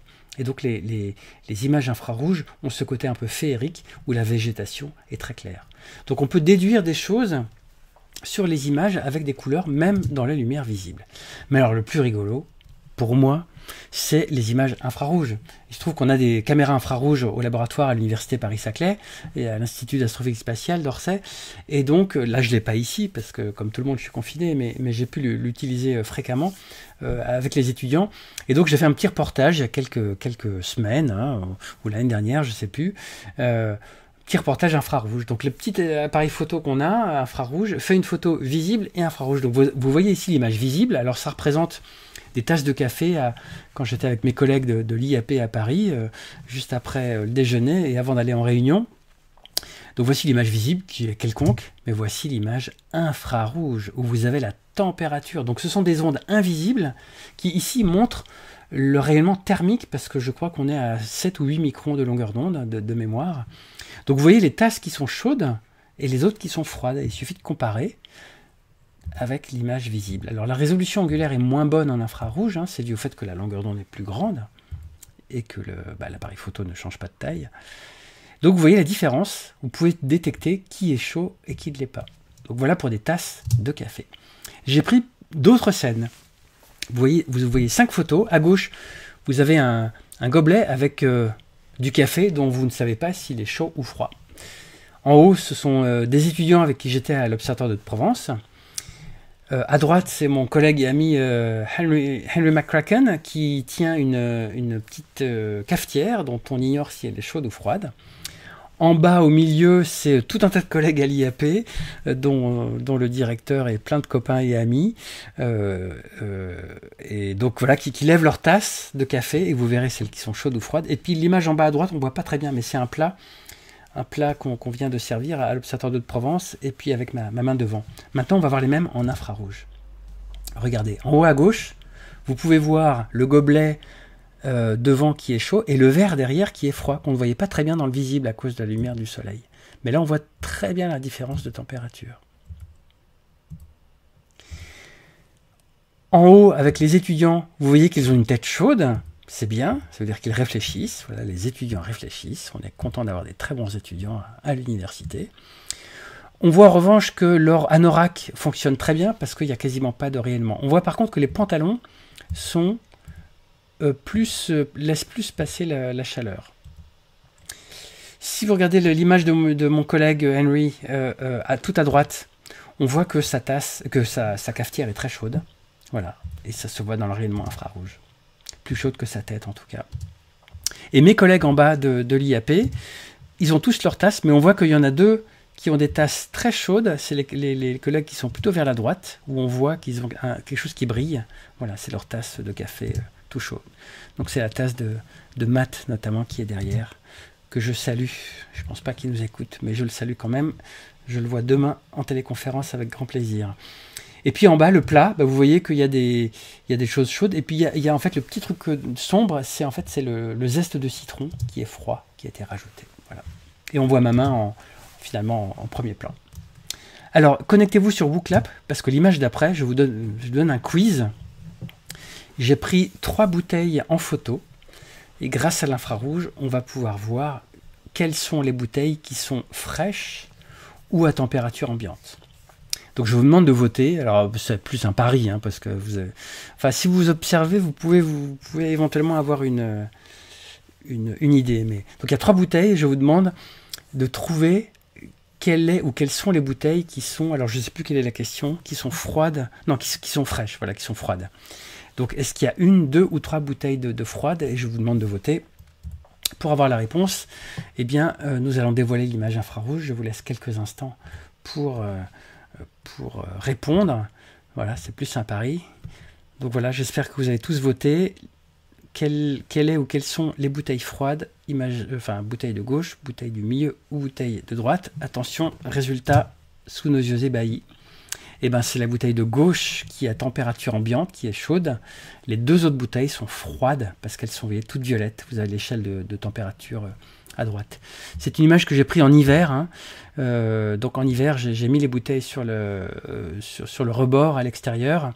Et puis, manifestement, la bouteille de gauche provenait de l'intérieur, de la cuisine. Donc elle est à température ambiante de l'intérieur. Donc je sais pas, il devait faire 20 degrés ou je sais pas combien, 19 degrés. Et les 2 bouteilles de droite, elles étaient au frais. Et donc, on voit la différence tout de suite. Donc voilà. Et il y a une caméra infrarouge, vous pourrez tout de suite voir si les bouteilles sont fraîches ou pas. Je me suis baladé aussi dans la nuit. Donc vous avez 4 images. En haut, vous avez 2 images de voitures qui sont garées. Et en bas, en fait, on ne voit pas grand-chose parce qu'il faisait très sombre. Et l'image infrarouge, attention les yeux, vous révèle tout de suite que en haut, l'image d'en haut à gauche, la voiture est froide, et en fait il y avait des gens qui se baladaient dans la rue, on voit des gens brillants un petit peu à gauche de l'image, qu'on ne voyait pas du tout dans l'image visible. Et puis la voiture en haut à droite, on voit qu'elle vient de se garer il n'y a pas longtemps, parce que son moteur est chaud, vous voyez, par rapport à la voiture qui est en haut à gauche, qui est garée depuis plus longtemps. Donc on peut non seulement voir des choses qu'on ne voit pas, mais on peut éventuellement déterminer une séquence temporelle. Et puis en bas, en fait, il y avait des gens, en fait ce sont mes étudiants à l'Observatoire de Provence, que j'ai pris en photo la nuit avec l'image infrarouge. Dans le visible, on ne voit rien, mais avec l'image infrarouge, on peut les compter et on peut voir en gros qui il y a. Alors on ne peut pas reconnaître les visages, hein, mais on peut voir combien il y a d'étudiants. Voilà. Alors, je vais vous proposer une petite expérience, parce que finalement, on n'a pas tous une caméra infrarouge à la maison. Hein, voilà, malheureusement, il y a des choses qui existent, mais on n'a pas tout. Alors, pour faire une expérience d'infrarouge, vous pouvez quand même le faire grâce à votre smartphone. Alors, je vais connecter mon smartphone. Il vous faut deux choses. Il vous faut donc un smartphone, enfin un appareil photo en général, mais bon, le smartphone, c'est pratique. Et il vous faut une télécommande. Et oui, parce que la télécommande, souvent, elle a une petite lampe ici, qui est en fait une lampe infrarouge. Donc quand on appuie sur les boutons, nous on voit rien. Hein, vous pouvez faire ça, vous ne voyez rien normalement. Mais la télé ou l'appareil, la box ou que sais-je, eux reconnaissent le signal parce qu'ils ont un récepteur. Eh bien nous allons pouvoir voir cette lumière infrarouge grâce à notre smartphone. Alors je vous mets l'expérience. Je vous mets le... Donc voilà, je mets, en fait j'ai mis mon téléphone hein, sur la vidéo, mais je ne vois pas tout. Je me demande pourquoi. Ah oui, parce que ça a changé d'axe. Donc je vais mettre, tous les téléphones ne fonctionnent pas forcément bien comme ça, hein, mais bon. Donc je vais mettre le mode selfie, parce que c'est celui qui n'a pas de filtre infrarouge sur mon téléphone. Et je vais me mettre un peu dans l'ombre, parce que y a trop de lumière dans... Donc je mets je vais essayer de mettre comme ça. Ah, on va y arriver. Je mets le bout de la télécommande, vous voyez, hein, et je vais appuyer sur le bouton. Attention, 3, 2, 1, j'appuie. Vous voyez, ça devient violet sur l'image quand j'appuie. En fait, c'est pas du violet, c'est de l'infrarouge. Mais comme la caméra n'a pas été étalonnée sur l'infrarouge, il croit que c'est du violet. Donc je vais essayer de mettre les deux, parce que j'ai du mal à viser. Attends, comme ça, attends, je vais mettre ma main ici. Alors, on va y arriver, Attention, je vais appuyer. Pof. Oui, on voit pas beaucoup quand j'appuie, mais vous voyez la petite lumière, voilà. Voilà la lumière infrarouge de la télécommande qui apparaît quand on appuie. Hein, je peux vous le faire comme ça aussi, mais là, vous voyez, en fait, ça se voit moins parce qu'il y a trop de lumière dans la pièce où je suis. Il faut vraiment être un peu dans l'obscurité, ça marche très très bien. Voilà. Donc, je vais remettre en mode normal, voilà. Donc, grâce à un téléphone et une télécommande, hein, vous pouvez faire une petite expérience de voir l'invisible, de voir l'infrarouge. Voilà, j'espère que ça vous plaît comme petite expérience. Alors nous, les astrophysiciens, on fait ça à échelle un petit peu plus grande avec des galaxies. Donc l'image que je vous présente ici, qui provient du Space Telescope hein, de Hubble, pris par la NASA et l'ESA. Donc vous avez la même image de la galaxie, mais prise à différentes couleurs, dans différentes longueurs d'onde. En bas à gauche, l'ultraviolet, jusque en bas à droite, dans l'infrarouge. Je crois que je vous ai déjà montré cette image aussi, enfin je me souviens plus trop. Et quand vous combinez tout ça, ça fait une belle image pour des communiqués de presse, on appelle ça en fausse couleur, mais nous ce qu'on utilise pour faire de la science, on utilise les images individuelles qui sont sur les côtés, pour faire une analyse très fine des populations stellaires, de la poussière, etc. Et voici une de mes images préférées, Messier 80, image que j'ai participé à prendre, alors pas cette image qui est dans le domaine visible, mais la fameuse image infrarouge, prise depuis l'espace avec le satellite Spitzer, donc prise avec la caméra IRAC à 3.6 microns, IRAC 8 microns et la caméra MIPS sur laquelle j'ai travaillé 24 microns, puis on a fait plein d'autres longueurs d'onde, mais là je vous en montre que 3, et on combine en fausse couleur pour donner cette image qui nous donne des informations complémentaires par rapport au domaine visible. Et on peut comparer la complémentarité des images visibles et infrarouges ici. Mais cela reste vrai pour d'autres domaines de longueur d'onde, pour l'ultraviolet, pour les rayons X, pour les rayons gamma, pour les ondes radio, enfin plein de domaines. Hein. Là, j'illustre surtout avec ces images spatiales que je connais un petit peu mieux. Et alors, vous pouvez...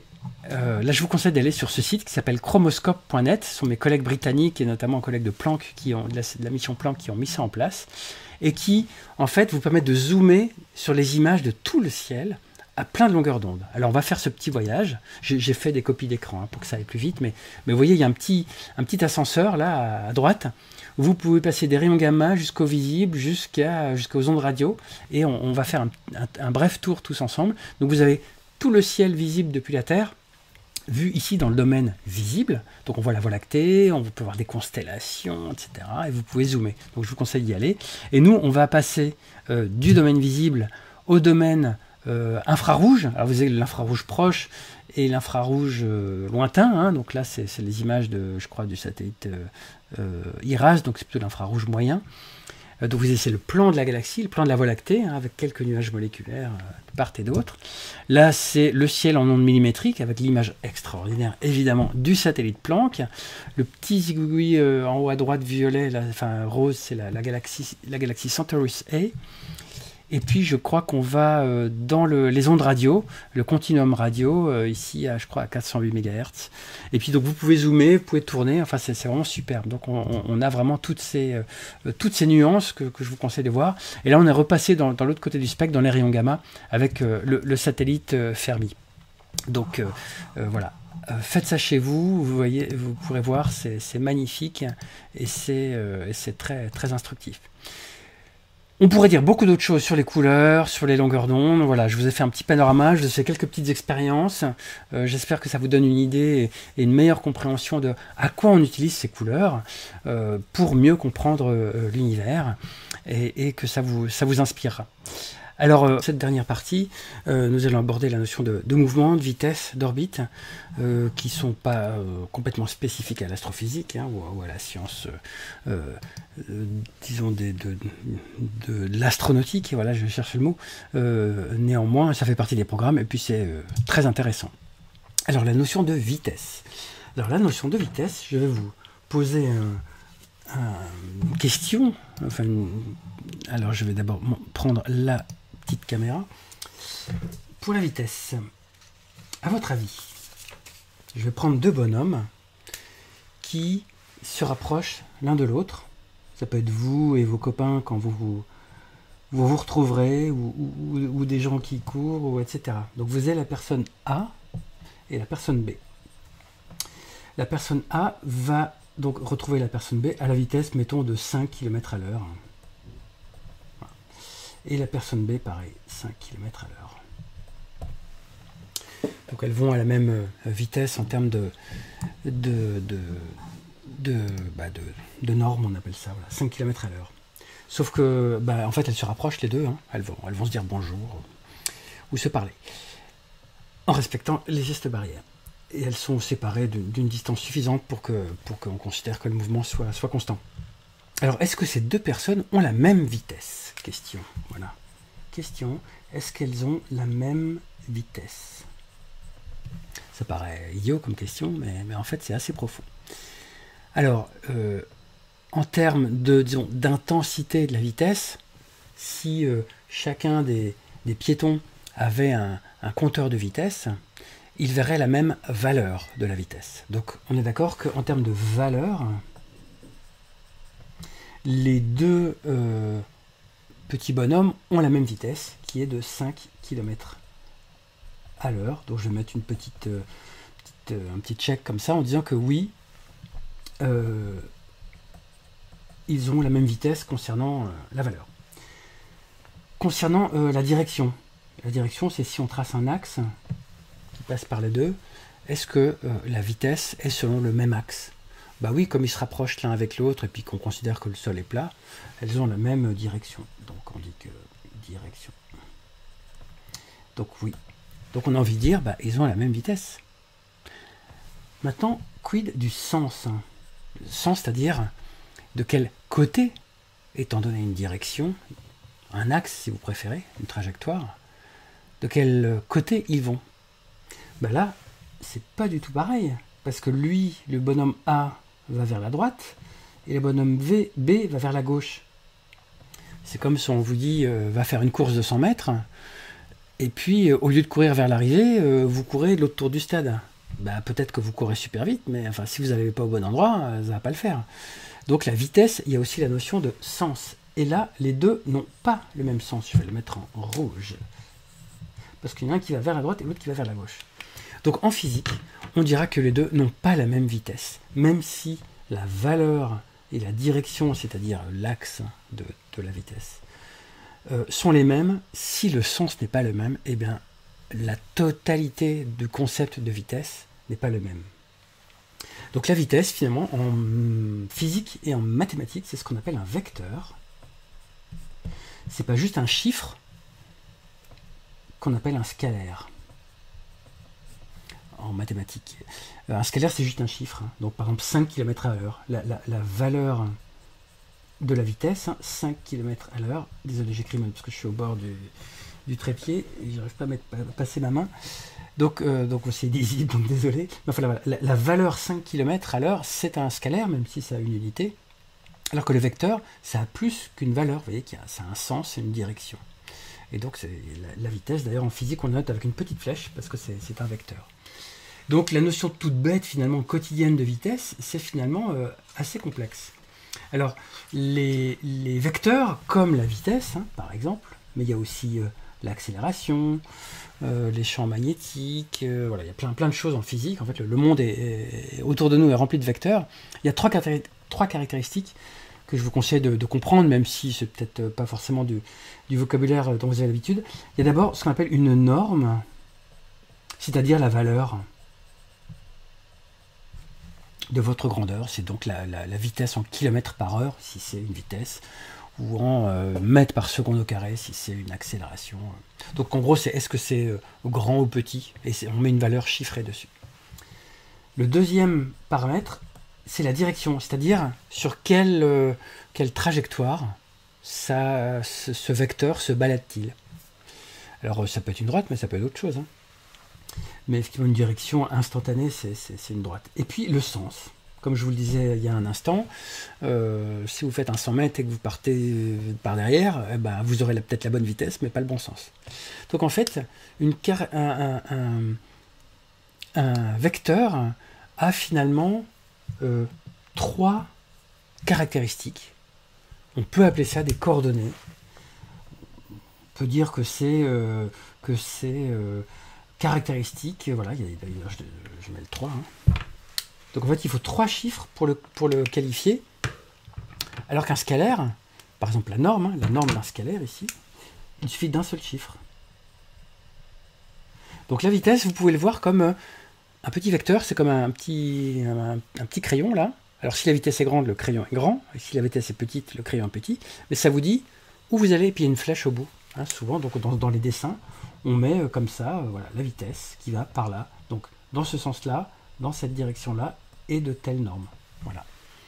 Donc conceptuellement et fondamentalement, une vitesse est vraiment différente du chiffre qui s'affiche sur le compteur de la voiture ou du véhicule, parce que le chiffre qui vous indique, ça vous donne juste la norme, la valeur seulement. Ça vous donne ni la direction, ni le sens. Donc c'est une réduction. Donc vraiment, un vecteur, c'est quelque chose de beaucoup plus riche que juste un chiffre. Alors je vais vous donner... on va faire un petit exercice ensemble, essayer de trouver qu'est-ce qui est un vecteur ou qu'est-ce qui est un scalaire dans la vie.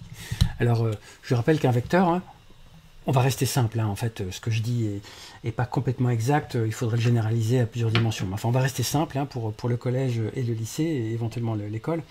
Un vecteur, ça a 3 chiffres, donc 3 dimensions, hein. Alors qu'un scalaire, ça a juste un chiffre. Ce chiffre et ces chiffres peuvent éventuellement avoir une unité, hein, des kilomètres par seconde, etc. C'est aussi simple que ça. Donc on va essayer de faire un exercice pour trouver qui est un vecteur, qui est un scalaire, sachant qu'il y a une différence entre un vecteur comme la vitesse et un scalaire comme... comme juste la norme. Alors, je vous conseille de vous connecter. Ah, je croyais que j'avais mis un petit...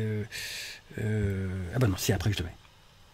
Voici, par exemple, une série de scalaires, c'est-à-dire une série de chiffres, on appelle ça un champ scalaire. Je ne veux pas vous impressionner avec des mots, mais autant vous les ayez entendus. Hein. Vous voyez une carte de température de la France.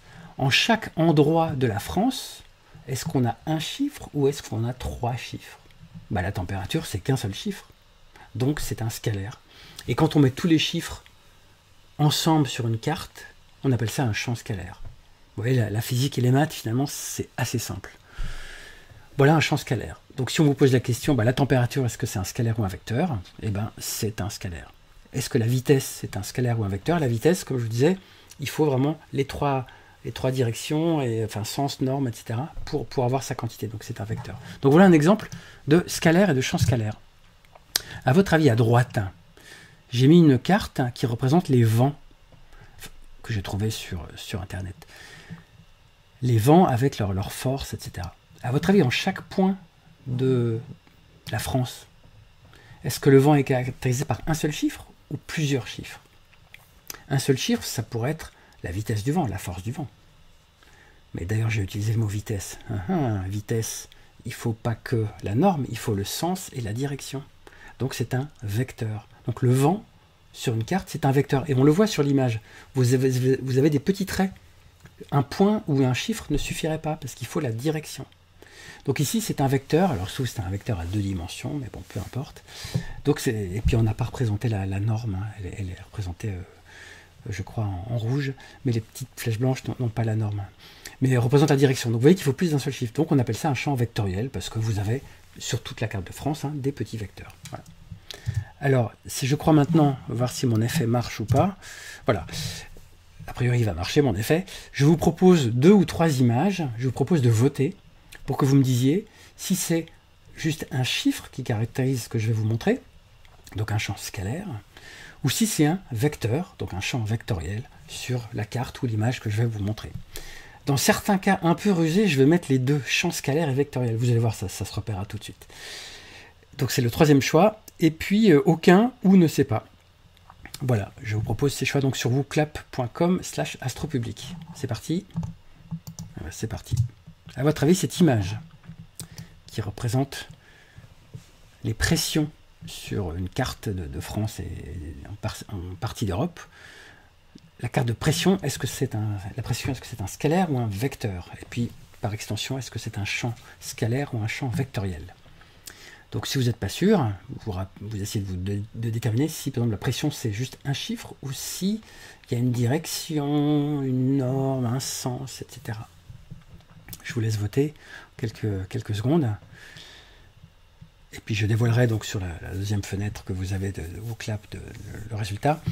La pression, c'est juste un chiffre, c'est un scalaire. Donc en fait, le champ de pression, c'est ce qu'on appelle un champ scalaire.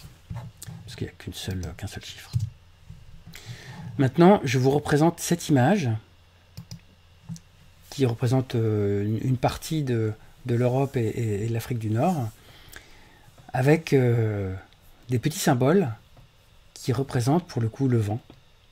Avec le nombre de petites barres, c'est la force du vent et la direction. Donc est-ce que c'est un scalaire ou un vecteur?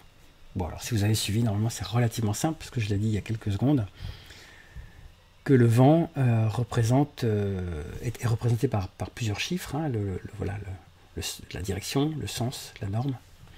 Et donc là c'est bien un vecteur en chaque point. Chaque petit trait bleu correspond à un vecteur. Ils ont une convention différente, ils ne mettent pas une flèche, mais c'est la même idée. Et donc c'est un champ vectoriel, le vent. Et vous avez voté aussi. Je dévoile le résultat sur la fenêtre WooClap. Autre exemple, si je prends la bonne fenêtre, comme d'habitude. Donc prenons l'image de droite. L'image de droite, c'est un zoom de l'image du satellite Planck, sur laquelle on a représenté des couleurs et des petits traits, un peu comme une image au fond de l'eau. C'est mon collègue Marc-Antoine Miville-Deschênes, à l'époque AIS, maintenant au CEA, qui a fait ces très belles images, qui, je crois, ont fait le tour du monde.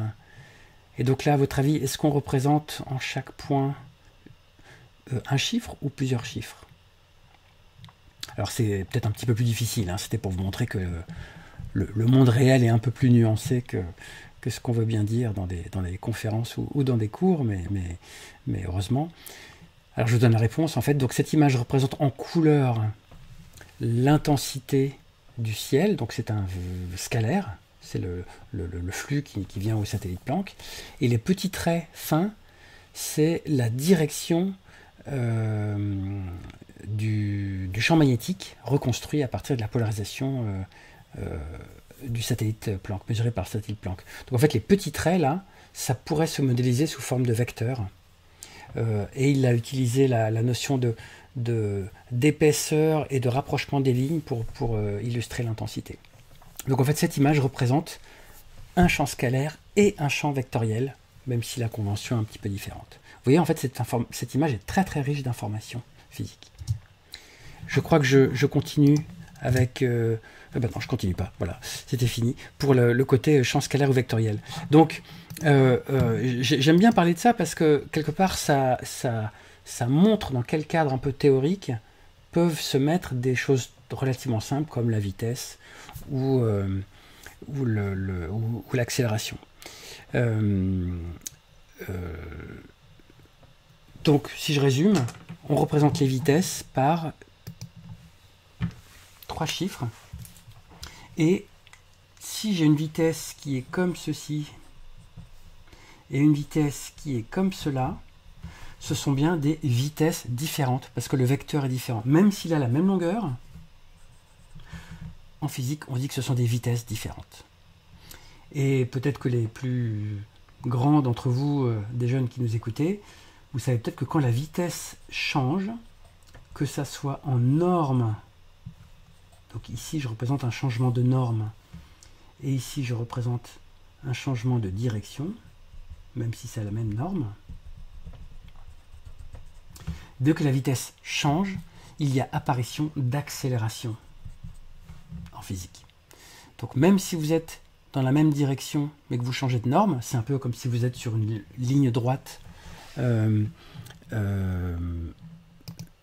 C'est un peu comme si vous êtes sur une ligne droite en voiture et que vous accélérez, par exemple après un feu rouge, et vous le sentez bien qu'il y a une accélération, puisque vous êtes un peu plus sur vos sièges, ou quand vous freinez, pareil, il y a une accélération dans l'autre sens. Quand vous avez la même norme, c'est-à-dire la même vitesse au compteur de vitesse, mais que vous changez de direction, il y a aussi une accélération qui apparaît, même si vous restez toujours à 50 km/h. Vous voyez ça dans les virages. Dans les virages, si vous gardez la même vitesse, au compteur, bien sûr, mais pas en vecteur, votre vecteur change de direction, et vous voyez, vous êtes projeté vers le côté. Ou sur le manège, hein, vous avez tous fait du manège. En général, le manège tourne à vitesse relativement constante d'un point de vue vitesse angulaire, c'est-à-dire norme, mais vous voyez bien que vous êtes éjecté parce qu'il y a apparition d'une accélération. Bon, c'est une accélération centrifuge. Donc, cette notion de vecteur ou scalaire, elle est finalement assez importante, voire très importante. Quand vous arriverez à l'université, on aura le temps d'en parler avec vous plus longuement, mais vous voyez, le coup des vitesses, c'est quand même assez intéressant. Et donc, pourquoi je parle de ça? Parce qu'après tout, qu'est-ce que viennent faire les vitesses ou les champs scalaires ou les champs vectoriels en astrophysique? Vous verrez quand vous ferez de l'astrophysique, mais on s'en sert très souvent. On va parler de mouvement des planètes ou des satellites ou des astronautes ou des comètes ou des étoiles. Et en fait, dans l'univers, pour simplifier, hein, quand on n'a que la gravité ou même une force électrique en 1 sur R2, pour ceux qui connaissent, les mouvements ont des trajectoires ou circulaires ou elliptiques. Donc, je vais vous faire un petit dessin. Là, je vous montre une ellipse sur le dessin rouge, mais je vais essayer de vous en dessiner. Alors, le cercle, vous connaissez, c'est assez facile. Je n'ai pas trouvé de méthode de... Ah, alors, j'ai pris un fil un peu trop long. Mais... Le cercle, vous avez un rayon constant. Alors, on va dire que le centre, il est ici de mon cercle. Je vais mettre mon doigt, hein, j'ai pas de compas, j'ai rien, enfin j'en ai à la maison, mais voilà, le cercle c'est rayon constant, donc là, hop, voilà. Finalement c'est pas facile. Voilà, je trace mon cercle, enfin une portion en l'occurrence. Vous voyez que le rayon ici, le rayon il est constant, R égale constante. le cercle, on a l'habitude, voilà. Sauf que les trajectoires dans l'univers, c'est pas toujours un cercle. Ce sont des ellipses. Alors une ellipse, c'est un cercle allongé. Mais mathématiquement, c'est une définition très très claire. Alors je vais, sous vos yeux ébahis, vous faire une démonstration de comment on dessine une ellipse. Avec juste 2 foyers. Alors le foyer, ça va être mon téléphone, parce que pareil, j'ai rien trouvé d'autre. D'habitude, je fais faire ça à mes étudiants au tableau, mais là, j'ai pas d'étudiants sous la main, donc je dois faire avec les moyens du bord. Donc ça, on va dire que c'est F, et ça, c'est F', ce qu'on appelle les 2 foyers. Parce que figurez-vous qu'il n'y a pas de centre. En fait, dans une ellipse, le centre a été un petit peu étiré entre ces deux-là. Je vous mets là. Je vous mets donc... normalement, je mets des mains ou des petits poteaux, et puis je dessine autour. Mais là, comme je vous disais, je vais faire avec les moyens du bord. Alors, j'ai toujours ma même ficelle. Hein, et regardez, la magie va opérer. Je vais tracer mon ellipse. Ou pas. Bon, je sais pas pourquoi ça... Le fil a un petit problème. Mais... Donc, vous voyez, je trace, ou j'essaie de tracer l'ellipse. Alors, faut pas que le fil passe dessous, hein, sinon je suis... En fait, il faut garder la longueur constante. Bon, bref. Ça marche presque. Donc, vous voyez que, en fait, elle est un peu trop grande. J'aurais dû faire le fil un peu plus court. Mais j'ai une très belle... Enfin, on peut imaginer qu'elle est très belle. Je vais essayer de la matérialiser pour que vous la voyez mieux avec ce marqueur. Voilà. Puis, on va dire qu'elle passe par là. Et alors, plus je rapproche les 2 foyers, plus ça deviendra un cercle. Mais c'est une définition mathématique absolument rigoureuse qui existe. Voilà, j'essaie de ranger mon matériel pour que ça soit moins le bazar. Et donc une ellipse a une définition très, très précise, avec notamment le point le plus lointain qui s'appelle l'aphélie, s'agissant du Soleil et de la Terre, ou l'apogée, s'agissant de la Lune, ou l'apoastre, s'il s'agit d'un astre quelconque. Donc c'est ρe, hein, l'endroit le plus lointain. Et puis rho c, donc l'endroit le plus proche, c'est le périhélie pour la Terre par rapport au Soleil, ou le périgée pour la Lune par rapport à la Terre, ou périastre pour tout autre objet. Et en fait, dans la nature, quand on a la force de gravitation, c'est le mouvement le plus standard quand on a l'énergie qu'il faut. Alors voilà les paramètres d'une ellipse, je ne vais pas vous embêter avec ça, hein, mais vous avez toute la modélisation mathématique, ça se fait très très bien, ça se fait un peu moins bien en coordonnées cartésiennes pour ceux qui connaissent, ça se fait beaucoup mieux en coordonnées polaires, voilà, mais bon ça vous aurez tous le temps d'apprendre de quoi il s'agit si vous êtes lycéen quand vous viendrez à l'université.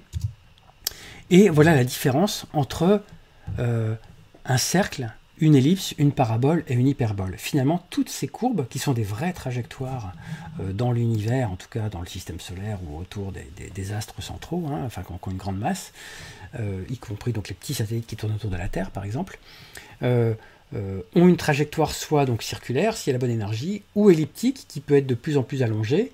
Et à un moment, si c'est tellement allongé, ça devient une parabole, qui est la courbe noire, hein, E égale 1, E c'est l'ellipticité. Et puis plus E est supérieur à 1, plus c'est une hyperbole, donc une hyperbole qui diverge. Alors que les excentricités inférieures strictement à 1 sont des ellipses, et puis à 0, c'est un cercle.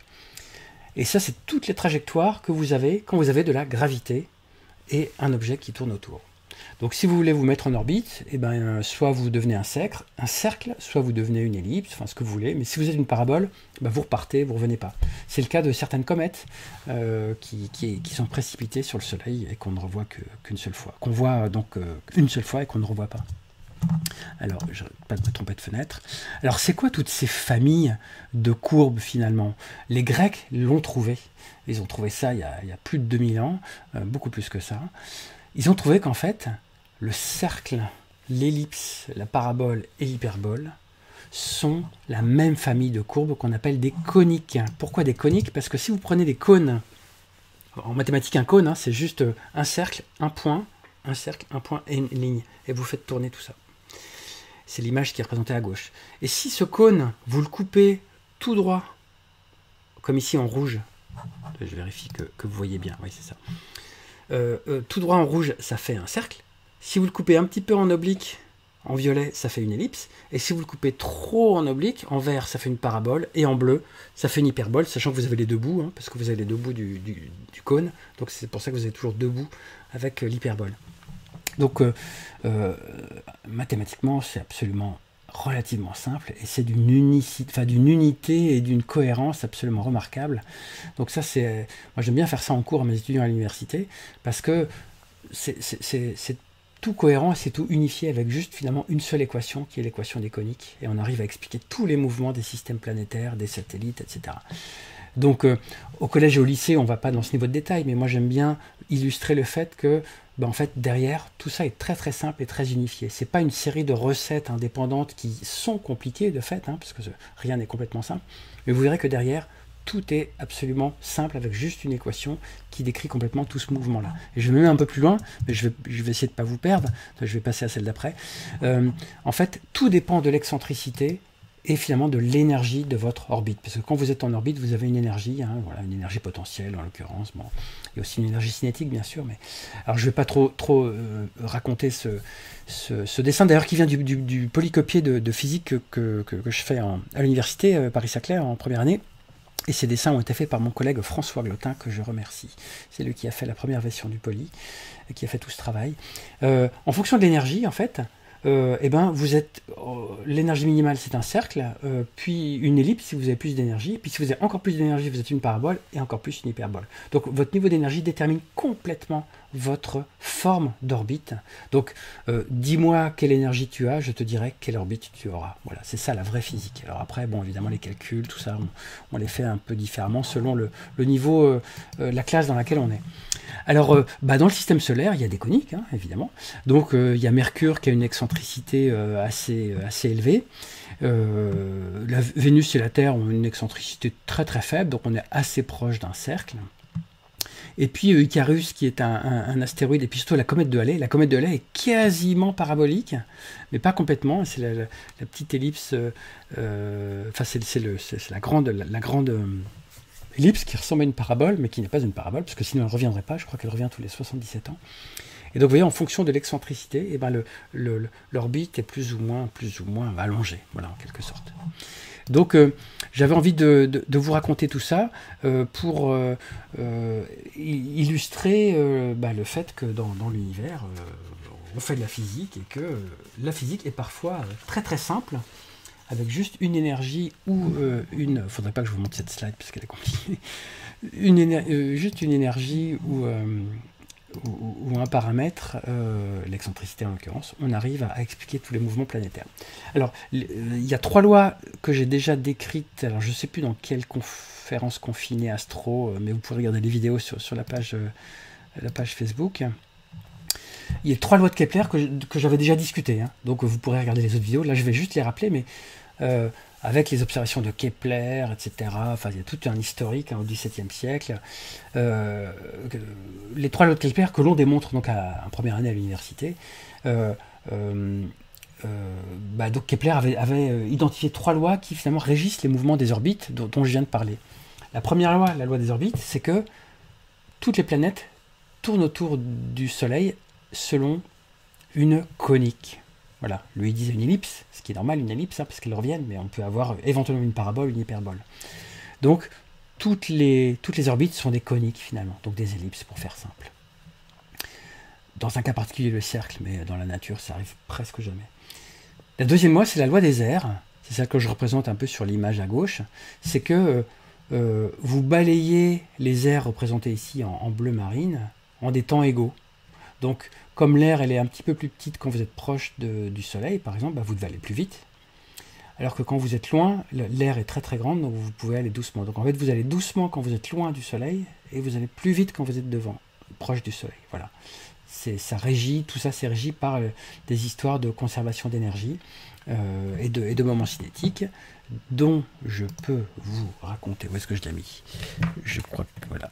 Vous raconter que c'est le même concept physique que vous savez, le hand spinner, ce petit truc qui tourne là, qui était à la mode il y a quelques années chez les petits.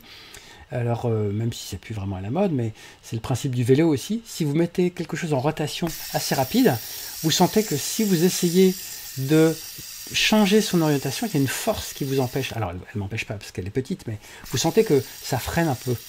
Ben ça, c'est parce que le moment cinétique, qui est un concept d'énergie quand un corps est en rotation, et ben, dans un corps isolé, il est constant.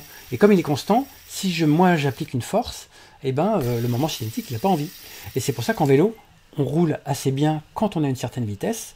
En revanche, quand on se met sur le vélo et qu'on commence à pédaler, souvent on fait une petite trajectoire un petit peu chaotique parce que la roue n'a pas encore assez de vitesse pour avoir ce moment cinétique assez fort qui finalement rend la roue quasiment stable toute seule quand elle acquiert une certaine vitesse, parce que le moment cinétique est constant et veut rester constant.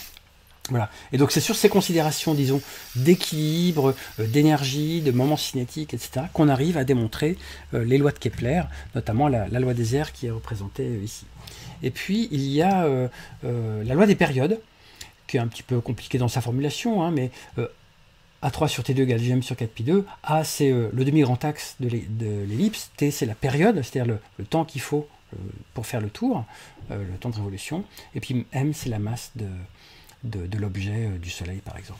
Donc ces trois lois de Kepler nous permettent d'expliquer les mouvements, par exemple, dans le système solaire.